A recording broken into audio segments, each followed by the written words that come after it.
keluarga belajar.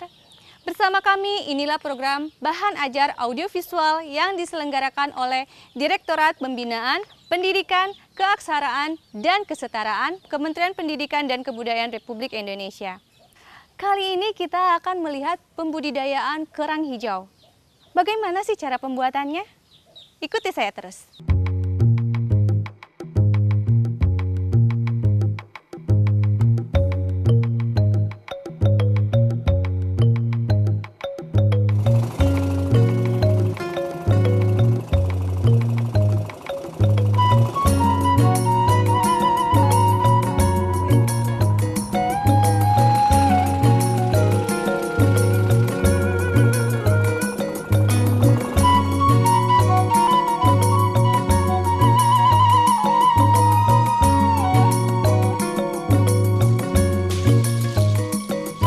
Pemirsa, kerang hijau bukan saja terkenal karena kelezatannya, tetapi menurut para ahli gizi, kerang hijau bernutrisi tinggi.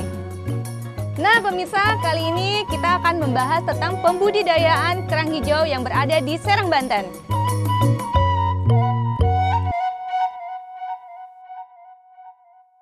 Saya mau tanya tentang proses pembudidayaan ini seperti apa sih Pak? Pembudidayaan ini ya, kita permulaan modal. Iya, modal. Beli bambu, beli tambang, persediaan sepenuhnya alat kita bikin bagan. Nah setelah udah selesai kita beli, baru dipraktein. Ya di sini lokasinya. Tadi bilang bagan itu apa ya? Nah bagan ini kalau orang sini mengatakan bagang. Bagang. Tapi intinya itu peternakan kerang hijau. Itu apa? Alat kah atau? Iya, ini bahan bakunya itu bahan bakunya. Dari apa? Bahannya dari apa? Kayu kah atau apa? Bahannya dari bambu. Oh, bambu. Iya, dari bambu dengan tambangnya, sekumplitnya tambang itu semua itu tambang dengan bambu. Fungsi dari bagan ini sendiri apa sih, Pak? Nah, fungsi bagang ini untuk kerambak kerang hijau. Oh, jadi si kerangnya itu Iya. masuk ke dalam bagan ini? Nah, kerang itu kan kita dirakit oleh tali-talinya itu kan ya untuk apa namanya pancingan untuk menempel itu adalah tambang. Oh, Itu jadi untuk penempel-penempelan dia untuk ngeraman di situ, dia beranak di situ. Nah, kemudian mereka datang sendiri gitu? Ya, datang sendiri, akhirnya membiak di situlah. Gitu. Nempel sendiri nempel, tanpa iya, betul. dikasih makanan atau apa? Tanpa itu. Ini alami dinamakan alami. Nah, proses pembuatan bagang ini tergantung cuaca. Nah, kalau cuaca di sana tidak mengizinkan, terpaksa kita di darat.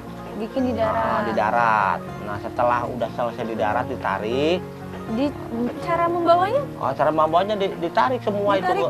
Iya, semua Ditarik sepenuh satu bagan ini ditarik semua. Terus? Nah, setelah di sana udah sampai ke laut, ke lokasi ya dipasang? langsung dipasang, ditancemin. Pak, untuk ukuran bagan sendiri ini dari berapa kali berapa sih Pak? Mulai dari yang kecil sampai yang besar ada? Bagan ini ya kita tergantung punya dana. Kalau ukuran besar ya sekitar 40 kali 9. Nah kita kalau untukan petani biasa cuma hanya 20 kali 9 atau 30 kali 9. Iya, baik lagi ke modal ya Pak ya. Jadi jenis itu ada bisa besar bisa kecil ya, tergantung dari modal sendiri. Oke. Pak, di dalam bagan itu kan nanti ada tali-tali yang disimpul ya Pak ya? Nah, itu cara menyimpulnya itu sulit nggak sih? Oh enggak sih, kalau untuk kita para nelayan itu kan udah memahamin biasa, ya. Lebih barat kalau untuk di darat itu adalah pakunya itu untuk mengikat itu kekuatan bagang satu dengan satu itu lain dengan lainnya itu. Jadi nyatunya kenang talinya itu, kenang tambangnya. Perawatannya itu. Sendiri seperti apa Pak? Masalah perawatan ini emang harus rajin perawatan karena ini namanya bambu di dalam air ya. Dalam air betul. Banyak hama-hama yang dia dimakan, ada kepiting kecil, ada banyak lah. Satu kali panen, kali panen itu bisa diganti gitu ya, yang patah, yang apa harus diganti.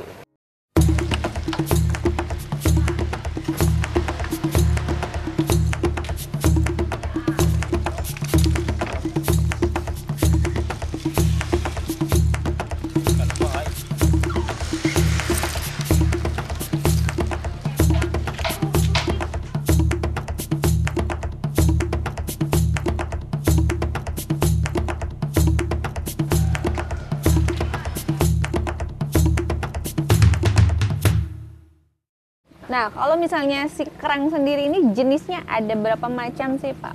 Kerang itu kan lain-lain ya jenisnya. Kerang ini kan dinamakan seafood.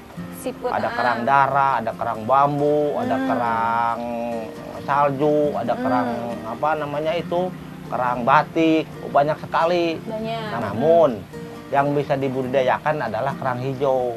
Jadi yang dibudidayakan hanya kerang hijau. Kerang hijau. Yang kerang lain itu tidak. Nah, tidak kerang bisa, itu ya? hanya ditangkap doang. Oh. Dalam membudidayakan kerang hijau ini ada nggak sih penyakit-penyakitnya? Nah, masalah penyakit ini ya lebih-lebih dari lautan. Karena di lautan ini kan banyak sekali. Saya juga kan kadang-kadang banyak yang dikeluhkan ya. Penyakit seperti rumput. Oh, rumput. Ada virus juga kan ada uapan kotoran-kotoran yang apa? Banyak sekali lah untuk di laut itu. Kadang-kadang kemarau panjang juga itu menimbul dampak ke peternakan kita. Itu banyak sekali kalau untuk penyakit banyak sekali. Ya, cuman kalau saya di laut ini kan tidak pakai obat pun, berobat entah semprot apa enggak. Nah, kalau untuk kerang ini kalau kena penyakit langsung mati. Oh, mati. Mati. Hanya cangkangnya doang, dalamnya tidak ada dagingnya. Itu gitu. berarti dia sakit ya? Iya. Langsung. Kalau kerang ini kan kalau udah muka dia dalamnya sendiri kan udah dimakan ikan. Pak, kalau yang 40 kali 9 ya tadi ya, itu panennya bisa menghasilkan berapa kerang sih, Pak? Nah, begini ya, kalau untuk panen, untuk kita pendapatan produksi, nah itu kita tergantung ke alam. Nah, di sini kalau alamnya bagus, itu mencapai 10 ton lebih. 10 ton? Iya, dalam betul. 4 bulan itu? Dalam 4 bulan. Nah, kalau ini model kurang cuacanya baik? alamnya kurang bagus, itu ada sampai 5 ton atau 6 ton itu. Oh, berkurang ya, Ya, sekitar berkurang. 4 ton ya, Pak ya? Betul, betul.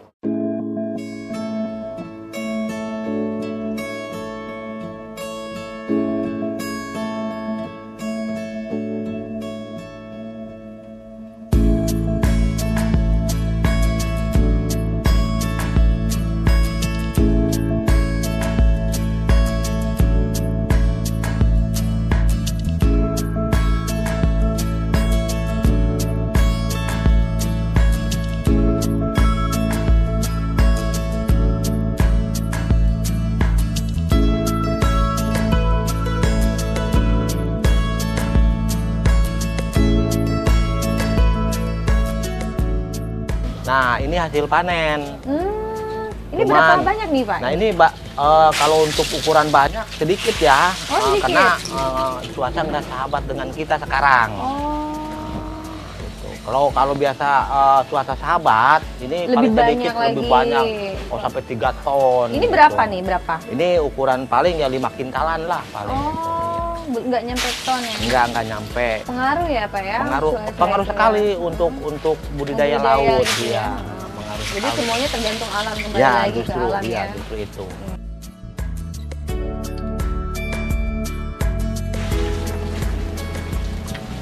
Nah, Pak, Ya. tadi kan kita sudah lihat nih hasil panennya. Iya, iya.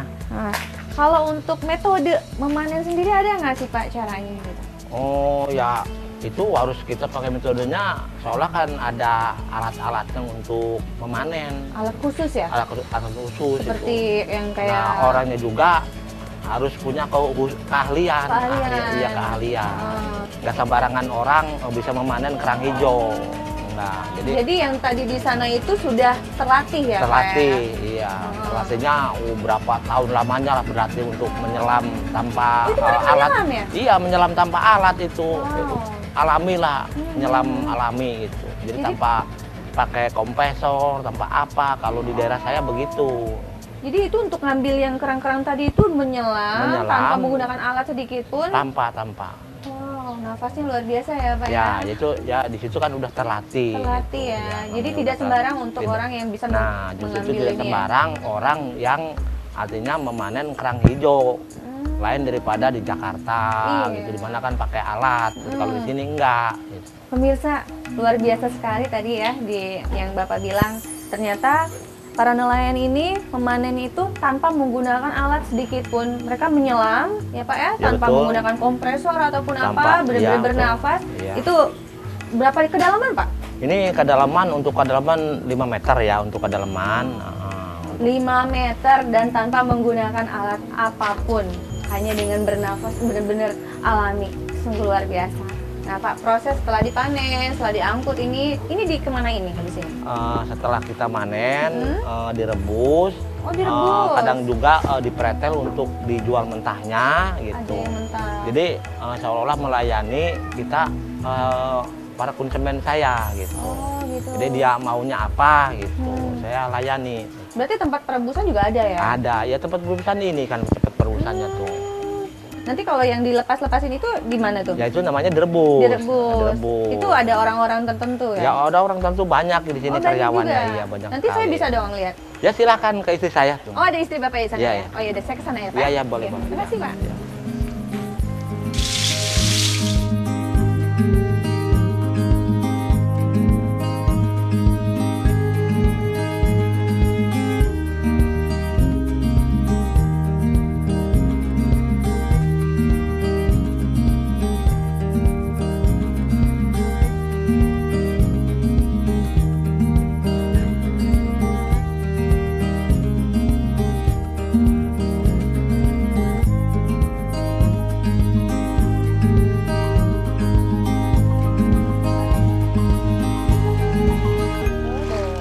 Oh ini jadi ini ada talinya. Iya, Talinya itu dipisah.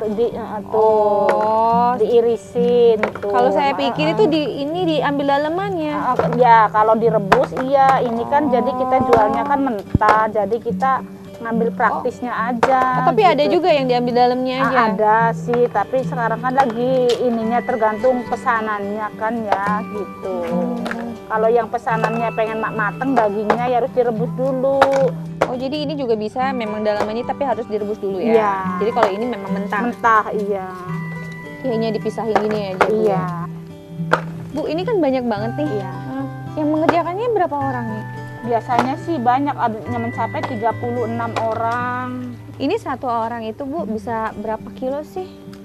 Kalau lagi banyak sih ada yang dapat sekintal setengah, 1 timbang setengah. Satu orang? Satu orang. Berapa lama pengerjaannya?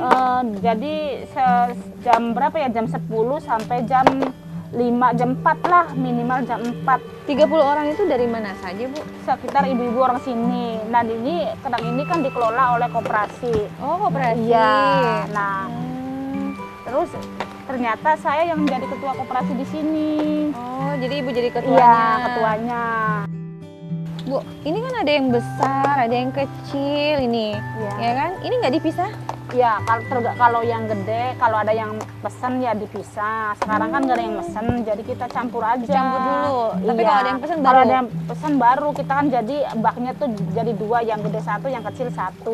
Oh, tapi kan biasanya pasti yang pesen pengennya yang besar Iya. kan, Bu? Gitu. Nah, yang kecil ini? Yang kecil ini kan jadi buat orang jual dorongan itu kan. Oh, yang ini mungkin ke resto-resto Iya, yang besar ya? ke restoran yang besar-besar gitu kan. Tapi harganya juga beda dong? Beda. Kalau yang gede itu kan harganya 7.000 1 kilo. Kalau yang kecil iya, kalau yang kecil kan 4.000. Biasanya kalau yang pesan itu mentah, kebanyakan mentahnya atau minta yang udah direbus? Kebanyakannya sih dulu waktu belum nitrik begini ya. Dulu yang pesan kan yang banyaknya daging. Jadi sekarang kan banyak yang mesennya kan yang mentah-mentah begini buat nitrikan itu. Nah, untuk kelompoknya sendiri ibu-ibu sini itu sistemnya seperti apa sih? Komisi atau gimana? Pembayarannya per kilo. Per kilo? Iya, per kilo. Itu setiap hari? Setiap hari. Oh, langsung cash?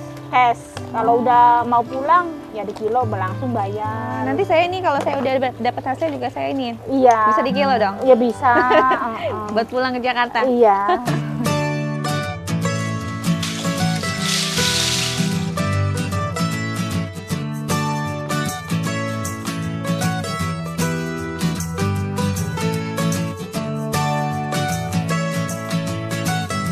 Nah, demikian sajian dari kami. Semoga tayangan ini bermanfaat dan memberikan inspirasi bagi kita semua. Tetap ikuti terus program Bahan Ajar Audiovisual selanjutnya yang diselenggarakan Direktorat Pembinaan Pendidikan, Keaksaraan, dan Kesetaraan Kementerian Pendidikan dan Kebudayaan Republik Indonesia. Salam belajar, Salam kreatif.